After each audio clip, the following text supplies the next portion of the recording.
સુરત જિલ્લાના હથોડા ગામમાં ગૌ હત્યાની ઘટના સામે આવતા ભારે ચકચાર વચ્ચે તણાવનો માહોલ સર્જાયો છે. જો કે પોલીસે તાત્કાલિક સ્થળ પર દોડી જઈ કાર્યવાહી હાથ ધરી. સુરત જિલ્લાના હથોડા ગામમાં ગૌ હત્યા થતી હોવાની જાણ ગૌરક્ષકોને મળતા તેઓ પોલીસ સ્ટાફ સાથે મોડી રાત્રે સ્થળ પર પહોંચ્યા. રમજાન માસ દરમિયાન ચાલી રહેલી ગૌ હત્યા રોકવા પહોંચેલા પોલીસ કર્મચારી અને ગૌરક્ષકો પર કસાઈ દ્વારા હુમલો કરવામાં આવ્યો. હુમલામાં 2 પોલીસ કર્મચારીઓને ઈજા પહોંચી હોવાનું સામે આવ્યું છે. એક ગૌરક્ષકની હાલત ગંભીર હોવાનું જાણવા મળી રહ્યું. ઘટના બાદ સુરત ડિસ્ટ્રિક્ટ એલસીબી દ્વારા તાત્કાલિક કાર્યવાહી હાથ ધરવામાં આવી. અત્યાર સુધીમાં 25થી વધુ લોકોની અટકાયત કરવામાં આવી. પોલીસ દ્વારા હાલ વિસ્તારમાં કડક બંદોબસ્ત ગોઠવવામાં આવ્યો. તપાસ શરૂ કરાઈ છે. મારું નામ જયભાઈ પટેલ છે.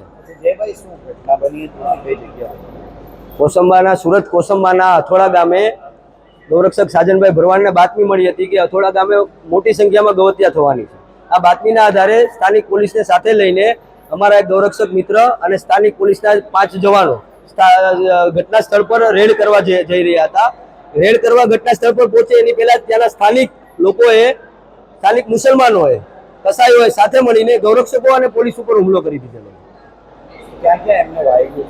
ગૌરક્ષકને માથાના ભાગે તીક્ષ્ણ હથિયાર જોડે હુમલો કરેલો હતો. એમને હેમરેજ છે, બરોબર, અને પોલીસના જવાનને હાથ પર વાગેલું હતું. એમનો હાથ ભાંગેલો છે એવી માહિતી મળેલી છે. આશરે હુમલો કરનાર લોકો કમસે કમ 400 થી 500 લોકો હતા અને પોલીસના 5 જ જવાન અને એક ગૌરક્ષક ટોટલ 6 જણા હતા. Bureau report S9 news Surat.